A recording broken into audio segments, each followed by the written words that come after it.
So just go ahead and When They Cry, Summertime Rendering. I haven't heard of that. Madoka. All right. Higurashi. Yes. Good taste, everyone.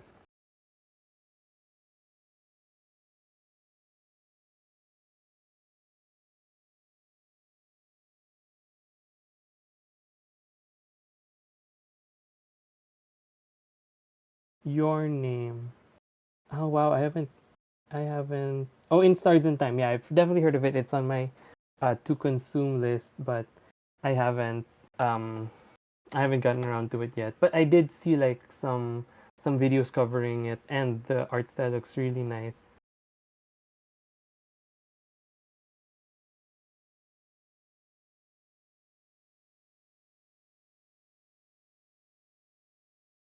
That's a time.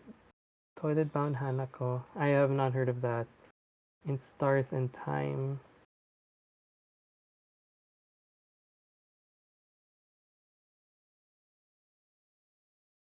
All right. Okay. Maria just said I can start again now. So, going back quickly, welcome to In the Loop, time loops as a trope in Kagepro and other media. This is my presentation about the themes and narrative tropes that fall under the time loop definition as we see them in Kagepro and other media franchises and stories. All right. So, going back to the presentation, I was defining what time loops are. So, time loops commonly last um, within the day, but then they can also rewind several months or years back, or even like to the start of the universe, as we see in Kagepro. So Mary resets time all the way back to the beginning every time Seiru kills her friends, and yeah, yeah, we segment our own time loop. It's all part of the theme of the presentation, guys. Don't worry. All right. So very quickly, let's talk about time loops in Kagepro. So the the in-universe justification or world building of time loops is the Kaguru days, which is a pocket dimension created by Azami, our beloved Azami, to house her family and shield them from death. So time would flow there in a loop forever, but then because Azami was strict, uh, basically she just went in on her own, and her family was left in the real world, and eventually Chukiko passed away, and Chion grew up. So they experienced time. So in the end, like her wish went ungranted, sadly. But that's because of Seiru's trickery. So we first see it in the song Kaguru Days, as Hibiya and Hiyori experience a time loop of their deaths. So uh, it's going back to our definition of the same day, which is August 15th, over and over for Hibiya and Hiyori, as um, Hibiya tries to prevent Hiyori's death, but then the plot twist is that Hiyori's doing it on purpose to save him and to get him out.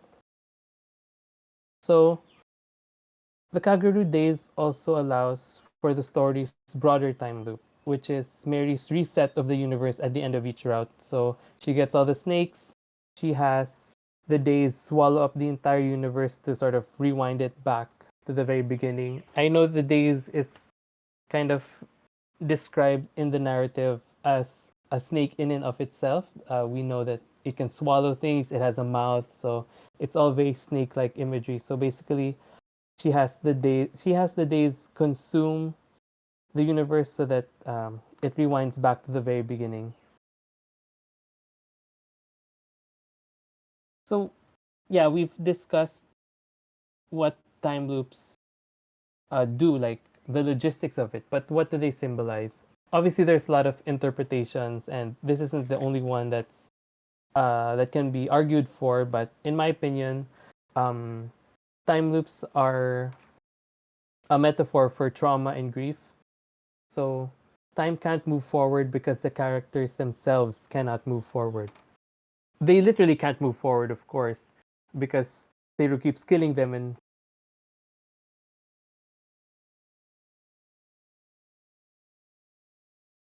they move forward.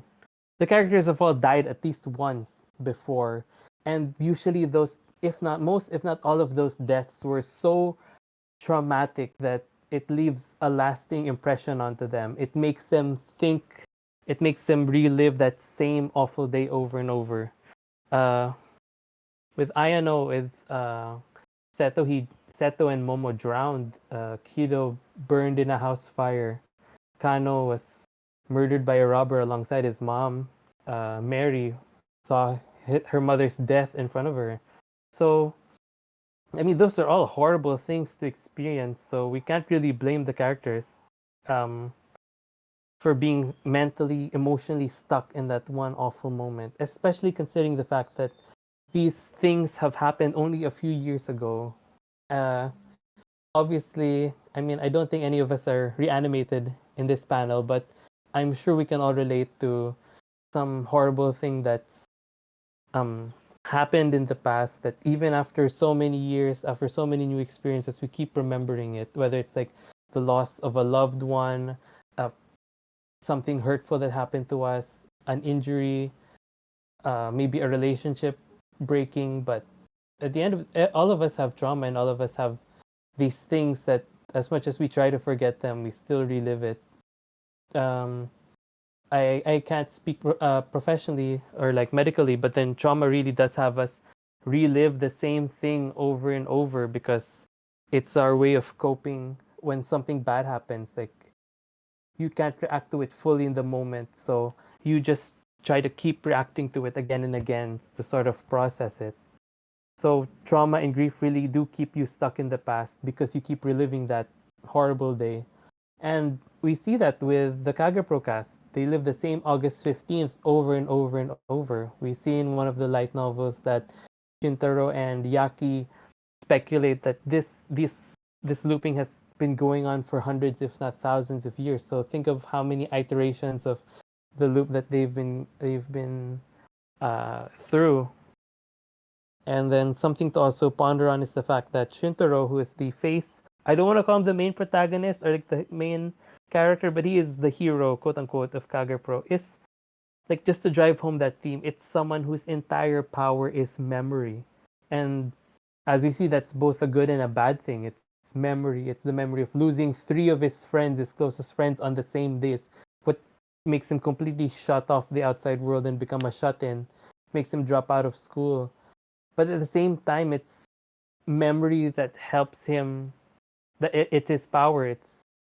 Oh, and the anniversary of his father's death too. I mean, he lost his father so many years ago when Momo got dazed. So, like, what a horrible day for him to experience. And at the same time, it's his superpower. It's both a blessing and a curse to remember things. But then it's part of being human. That's how we function um, as people, because we remember what we did yesterday and the day before and like all those years ago since our early childhood, that we get to function in society, and it's how humanity has built itself by building on the memories um other people. And well, I'm going a bit off script here, but I do want to share uh this quote I saw. Basically they were talking about epic literature, and um it was something about um humanity.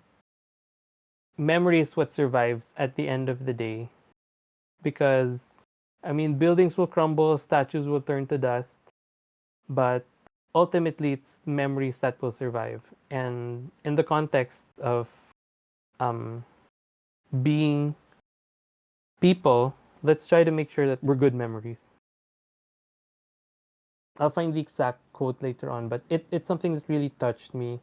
That, okay, we focus so much on being good descendants, of honoring our ancestors, that we kind of forget we're the ancestors too someday. So let's be good ancestors. All right. Yeah, it's really like time loops are such a beautiful imagery that I can't help but get emotional. Yeah, Ozymandias. I was kind of thinking about that. I was kind of thinking about that too. Yeah. Okay. So going back to Kagepro, the snake of retaining ice is the key. So as I said, memories are both a blessing and a curse, a bane. But by remembering the past timelines, Shintaro and the others can defeat Seiru.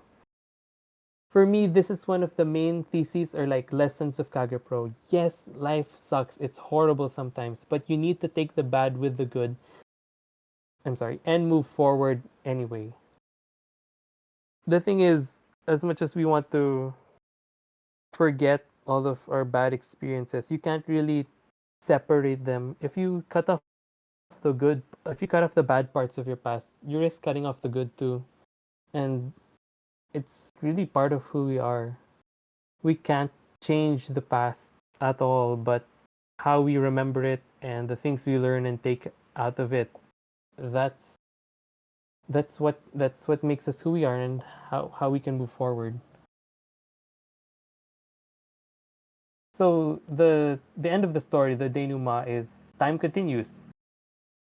We get to August 16. Mary no longer resets the universe because her friends are alive. They escape what set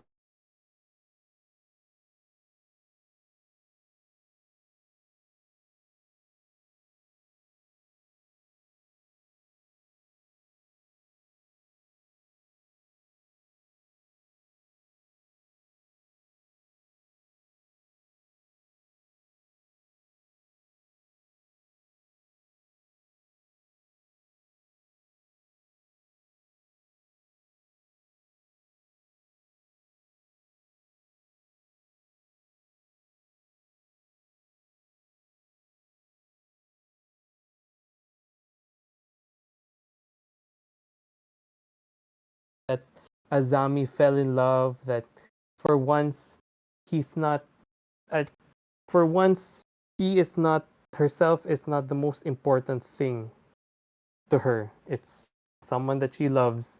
And he can't comprehend that. So it's very oh, audio bug. Is it all right? Oh, it's back. Okay, great.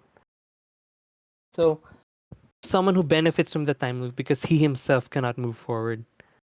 It's in his best interest to keep the loops going because he's traumatized himself. So I'd argue that Seiru is a threat, not just emotionally or physically, because uh, because of his powers, because of the power he wields, but most importantly, ideologically.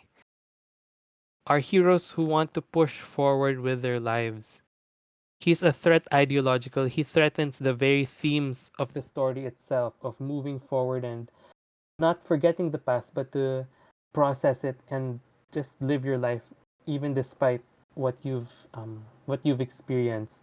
So because of that, he's a threat not only to our characters but to the theme of the story. So an example I like to give is Steven Universe. The final quote unquote final boss would arguably be White Diamond, someone who's very selfish and never listens to anyone but herself, who thinks she's so high and mighty and perfect. And that's she's a threat to the themes of Steven Universe, which are imperfection and connection and vulnerability.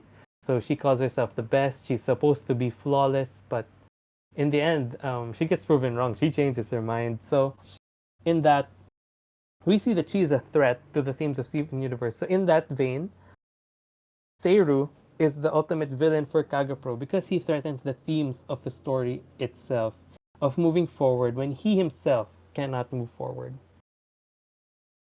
All right. So this brings me to time loops in other stories. So very Seiru coded villain.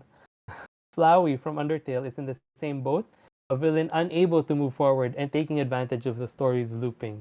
So he makes sure that he has determination, like which is the in-universe ability to reset the game, and he just in the final route, in pacifist route, he makes sure that let's just do it all over again. I don't want you to leave. He Seiru is I am not sure lore wise. I think if Seiru is the OG snake, maybe Marina can answer. Yeah. So Flowey is the Undertale. Oh my god, Flowey from Undertale is the same. Is in the same boat. He cannot move forward, and if you think about it, he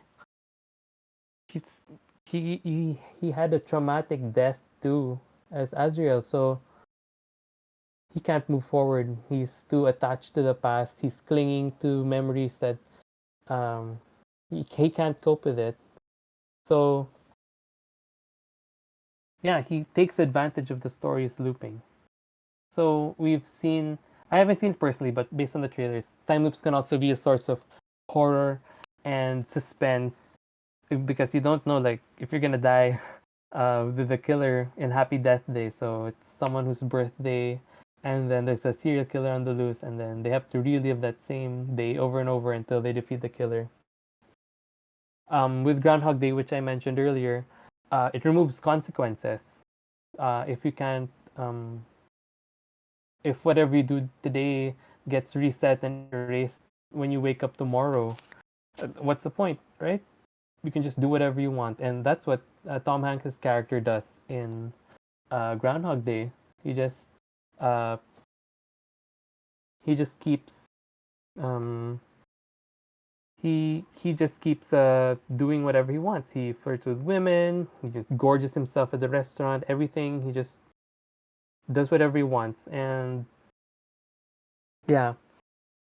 So that's, and then there's also, again, I haven't consumed Madoka yet, but then we know that Homura, it's a theme of persistence because she keeps resetting the universe to save her friends. So it can also have a theme of persistence. If you, or like the character themselves, are the one initiating the time loop, then I don't see how that can be described as anything other than persistence. We see it with Mary that she can't bear to lose her friends, a very understandable emotion, which is why she activates her powers as Queen Mary and resets the universe. And then, well, my main fandom from since I was 12, oh god, 15 years ago, is Evilius Chronicles by Mothi. So if we're going back to the thing of the time loops being self-inflicted, sometimes it's a form of punishment for yourself, of guilt, because the members of the court end, which is Adam, Irina, Eve, and Gamon, they can't forgive themselves. They can't. They want to fix their mistakes from the past instead of just moving forward, which is why they keep looping.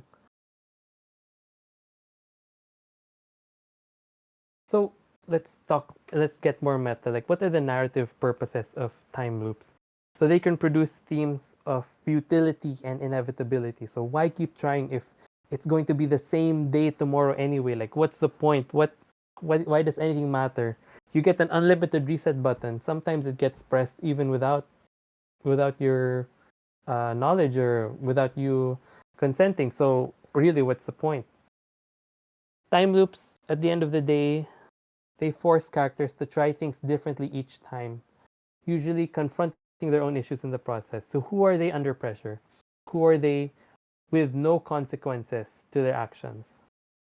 Well, we don't know, but that's the beauty of time loops because um uh you if there's pressure, if you could do whatever you want, like in Groundhog Day, um are you like do you become hedonistic? Do you just give up? Do you become even more persistent? Like that really allows the characters to shine because their qualities, their strongest qualities, are brought to the surface. Like who are you under pressure and who you are without consequences. It draws out what the character truly is like, their core as a character. Because time loops at the end of the day aren't just like actual time to do things, but it's a space for the character to really do whatever they want. It's a test of metal to see what they're about, what they're like. And time loops are functionally a puzzle, assuming there's a way out, because sometimes time loops are just, they keep going on forever, and that's the point, and you just gotta, that's where the story ends. But if there is a way out of the time loop, functionally it's a puzzle. You just have to find, there's a solution. It's like an escape room. And with each loop there's an opportunity to learn new information. For example, if you wake up and you're in a time loop and you know that for example, the mail arrives at 9 o'clock a.m. sharp, then that's information you carry on over to the next route, or sorry, route, to the next loop. So yeah, and then characters just usually when characters are trapped in a time loop, they have no bearings of what's happening. But as the loops progress, as they go around for like 5, 10, 100 loops, they they've they've memorized every detail since it's always exactly the same, and they can essentially game the system to get out. All right. So I know a fair amount of fandom people are creative too in their own right. So let's talk about writing time loops into your stories. Um, Things to consider. What theme do you want to drive home? Is it Kagepro's theme of trauma? Is it helplessness or maybe persistence? As Marina said, it's persistence to the point of obsession. Is it determinism? Is everything set in stone already that there's no changing it? It's something that's very tragic. I do want to plug in one of my favorite stories as of late, which is 100 Years of Solitude. Even though it's not technically a time loop story, it has very strong themes of determinism that, oh, okay, if you're born with a certain name, you'll just probably be like this certain, it's like the same things being repeated over and over by the Buendia family, like over the generations. If the grandson is named this way, then chances are, the sorry about that, there's something to ask by, but if the grandkid is born this way and then their grandkid is born that way, then it's the same thing over and over. So after that, the theme. And then the next part, what world building justifies your time loops? Is it a feature of the universe or the doing of a character with time powers? So you'd need to iron that out because time loops would really need to be well, I can't say this definitively, but it would be really great if they had an explanation. Like, is it just like a phenomenon that happens maybe in this certain space? Um, and then is it a feature of the universe or like something that's actively being done, whether like by the villain or like by one of the characters themselves, the protagonists? So who, and another thing to think about, who is in the time loop? Why are they there? Obviously that can be revealed later on. And most importantly, how do they get out if they can? So we're nearing 30 minutes, so I'll just wrap this up and then we can head on to Q&A. So in summary, time loops are ultimately a puzzle, assuming there's a way out, that can force characters to confront their issues. What they do differently, who they are under pressure, what they do if there are no consequences. They can represent different things and bring forward different themes, but many reinforce trauma, determinism, and futility. That sounds really depressing, but at the end of the day, it's a very beautiful way to show that there's also like hope, and the way out is ultimately a way forward. So, and if you get out and you go forward, it's a very lovely thing to move forward. And as human beings, we we live time going forward. So if we have a story where that normal phenomenon is removed, then we can start appreciating more our ability to move forward as people. It's something that we take for granted, but the ability to move forward is such a privilege that we see the Kagepro characters not even get. But then at the end of the story, when they can finally move forward, I mean, how beautiful is that? They can get to August 16th. They can they can live their lives. They can grow up, and that's really beautiful. And it's a choice that it's a choice and a privilege that we as people, as real world people, it's something that we get. Time loops remove choice and consequences, but every day we get choice. Our decisions matter because they have consequences. In time loops, there are no consequences, but here we get to choose things. And that's a really lovely thing to have, the ability to get to tomorrow and move forward and choose who you are, choose what you do, make progress in your life. So, used effectively, time loops can enrich your story by giving characters a chance to do things over and over, showing their core. Are they a good person? Are they a bad person? Will they crash out? Will they keep going on even if there's no light at the end of the tunnel? Well, that's something for you to answer through time loops. Um, Going back to my point earlier, it's time loops. For me, like I'm only realizing this now. This isn't part of the script, but time loops remove consequences and remove choice from characters. So it's ultimately in the same way that stories about inhuman characters like puppets and dolls and robots and aliens help us realize what a blessing our humanity is, like what humanity means. In time loops, we realize what a blessing it is to move forward and to make choices and remember things. So, going back to Kagepro, I forgot to put this in my slide, but Kagepro is ultimately a story about moving forward. It's taking the bad with the good because at the end of the day, um, you need to move forward.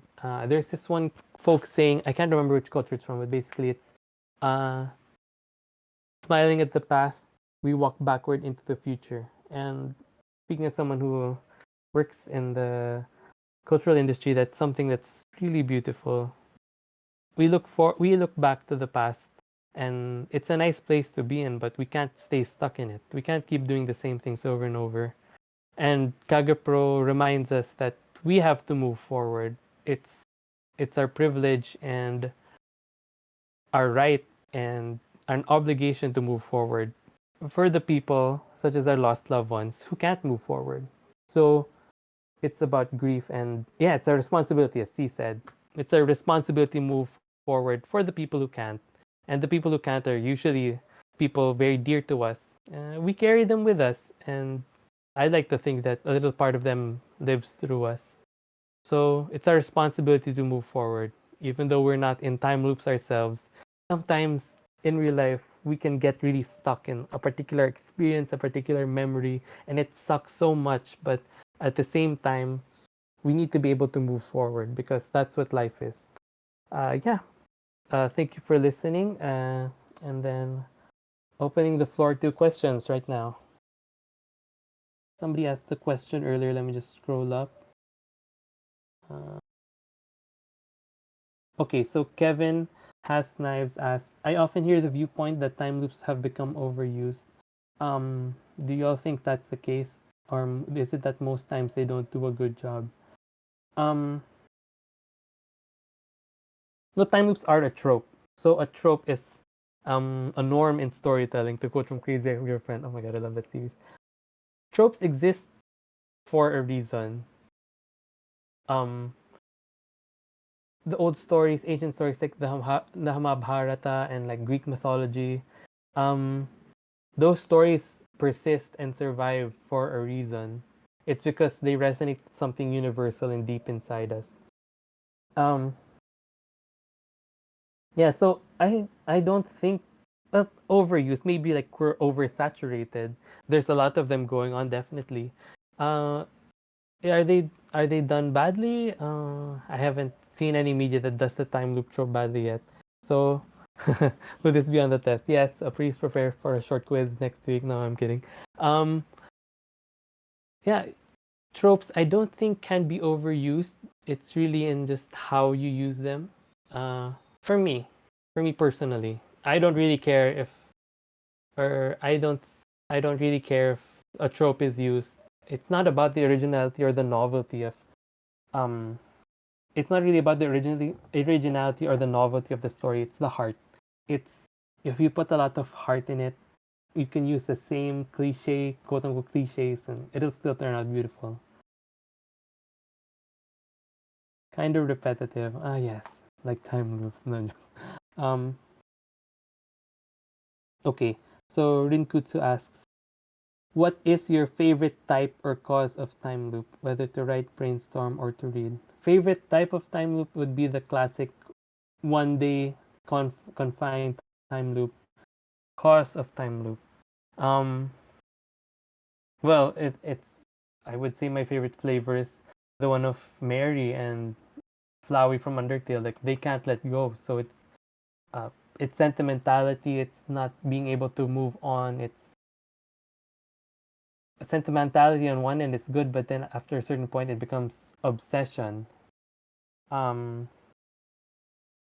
yeah. So I think Mary's time loops are ultimately out of love. She's known these people maybe a day, but then she can't bear to live without them. So I think that's very tragic and very beautiful at the same time.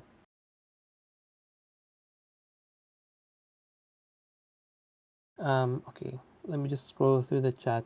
Do you have any opinions on what not to do with time loops? Oh, that's really tough one. Thank you for sharing it. What not to do with time loops? Huh. Well, time loops have the potential to be um really like I think they could be like hell for the characters forever. And then the just story doesn't give us any closure. Like, oh well, they're in a time loop. They relive the same day over and over forever. The end. The book is closed. Like for me, like that's so sad if not done well. Like if you're just gonna give like a hand wave or like an out of pocket ending, like oh okay, well they're stuck forever, and then there's no way out. There's no hope for them. And, well, I'm not such a fan of those really um let's just say demoralizing stories. But obviously your taste may vary. Storyline asks, if you were stuck in a Kagepro loop, what would you do? If I was stuck in a Kagepro loop, honestly, like up until a certain point, that would be like the ideal time loop for me because it's in the summer. I'm such a summer person and I love going to the beach. So I'd be like, okay, well, if I'm gonna die at the end of the day, I might as well go to the beach. Like, let's face it. If I lived in Kashiwa City and like the beach, the story was the ocean was right there. I'm like, okay, well, gonna have a beach day, and I know the weather is going to be hot because it was like this yesterday and the day before. So I'm gonna have a beach day.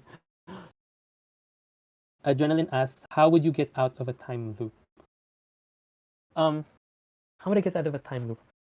Well, first, like I guess logically speaking, I gather as much information about the loop as possible. Like like what are the starting circumstances? Are there any threats? What are the confines of the loop? Like does it last end of the day, end of the month?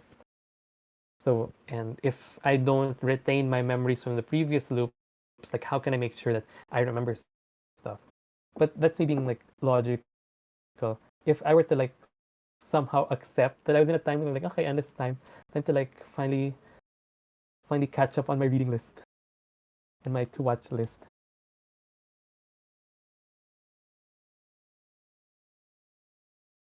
Eternal Beach episode.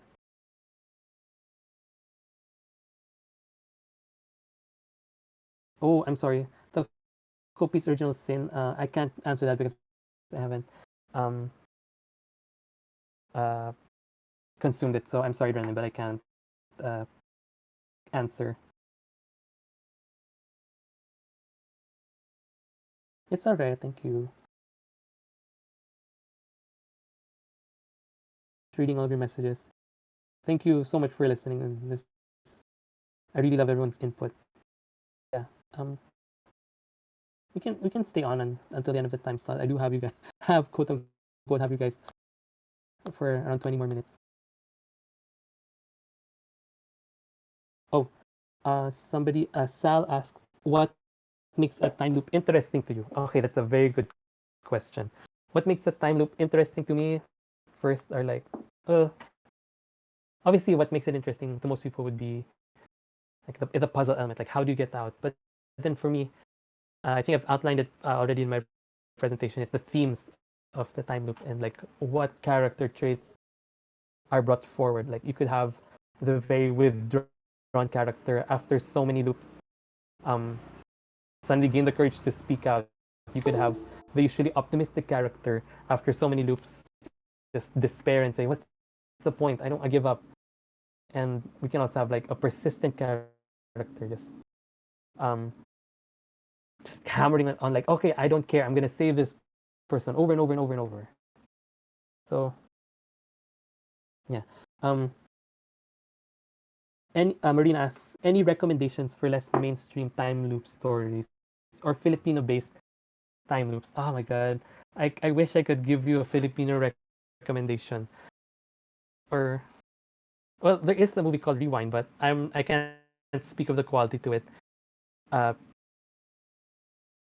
if it's good or not because I haven't watched it. But at the very least, I am optimistic that Filipinos are expanding their media tastes to other arts of media, including time loops. So it's definitely a step in the right direction, and I do hope to see more local time loop stories. Oh, but if you're gonna, if you're gonna ask for time loop recommendations that are Filipino, I might as well plug in my tabletop RPGs, which are Solum Kids and the Cicada Song Solstice. Drop them in the links later on. Okay, so Nak asks, do you think you'd ever write a time loop story? And if so, any thoughts what it might be about? Hmm. If I ever write a time loop story, I mean, I do have my tabletop games, but um, if I write like a story in it of itself, uh, I'd probably have themes of sentimentality and just wanting to stay in the past. I do think I'm a very sentimental person. I was just reflecting on this last night, unrelated to this panel. Um, the past is a really nice place to be sometimes, especially if your loved ones are there, and that's where they live right now because they're not in the present anymore. Probably something like that. I don't want to call it hopeful. I'd say it's kind of like a cozy nostalgia kind of vibe. The people you've lost, they're not around anymore, and you can't talk to them, but you do still have your memories, and you can revisit those memories. So they live in the past, and you can always visit. That's what I like to think.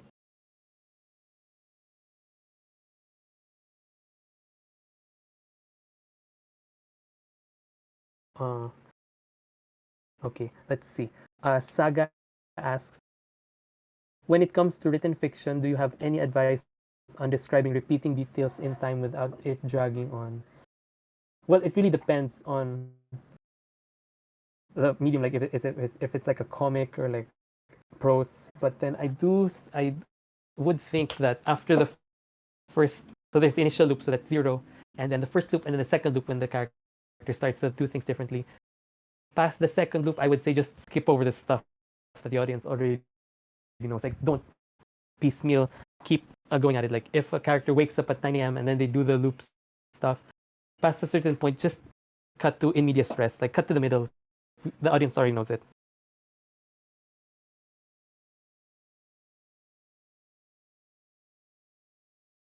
Uh, yeah. Uh, Let me just, somebody asked for the links, so let me take them real quick.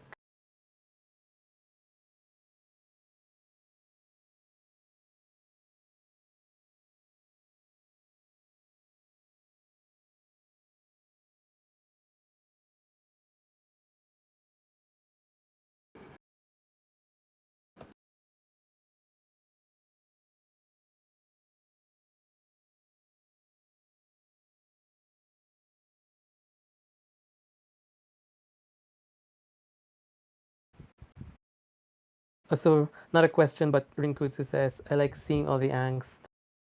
The devotion to someone or a certain cause they believe in, especially, makes the hopeful moments more sweet. Yeah, definitely agree.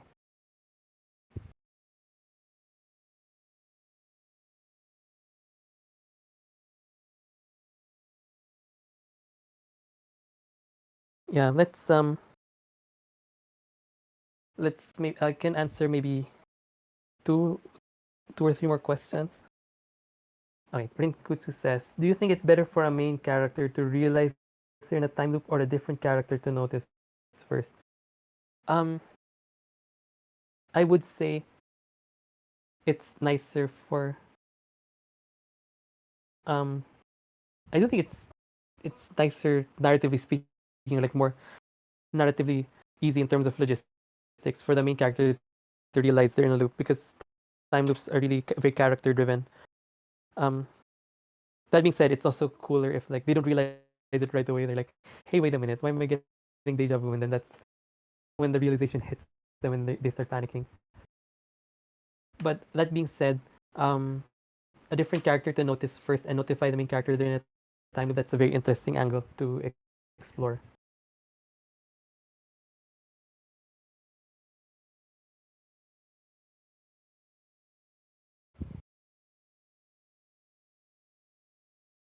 Oh yeah, with regard to the people asking if this power, if the presentation will be shared for the exam next week, yes, I'll be sharing a link to a link. Sorry, of the file of the presentation.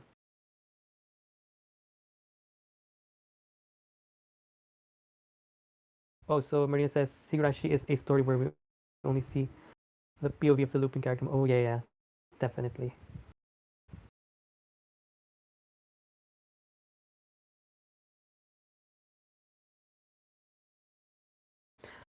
Ami Panda says, how do you feel about time loops where only the main character is experiencing time differently versus stories where a group of characters are stuck in the loop?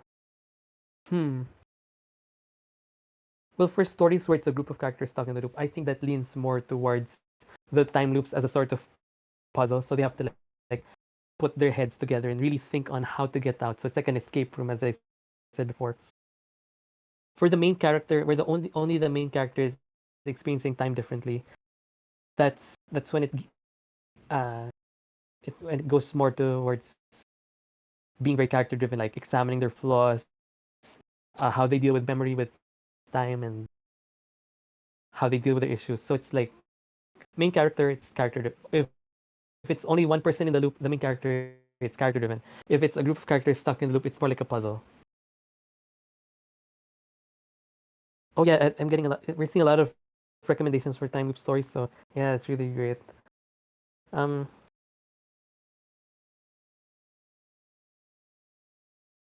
yeah, maybe one or two more questions, and then I will wrap this up. So in advance, before we loop, no joke. Thank you so much, guys, for uh for listening. I know uh it's it's really an honor to talk to the Kagepro community about something that I'm very passionate and sentimental about, which is time loops as a trope. Thinking on it, it's really, if done well, time loops are a really powerful tool that give you the space to um explore characters and what they're like.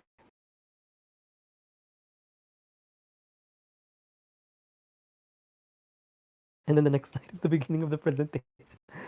Sorry, guys, you're stuck.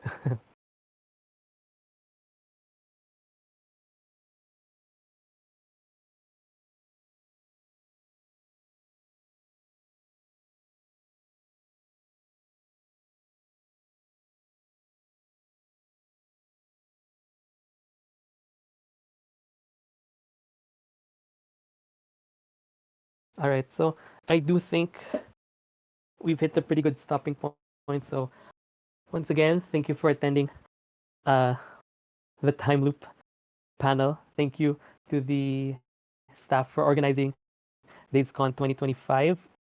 It's a lot of fun. I'm sorry I couldn't attend earlier because it starts at like 12:30 a.m. in my time zone, but thank you so much. It's really a wonderful experience being in this community. So thank you guys for listening. Yeah.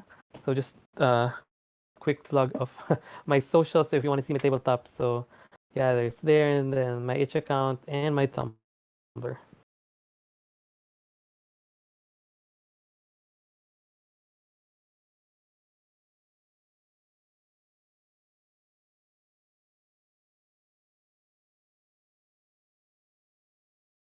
So I'll be hopping off in a bit, but so yeah, thank you guys, and hope we make it to August 16th. See you next days. All right, post links on main panel. Main. All right, thanks, Marina. All right, I'll hop off now. So thanks so much, guys.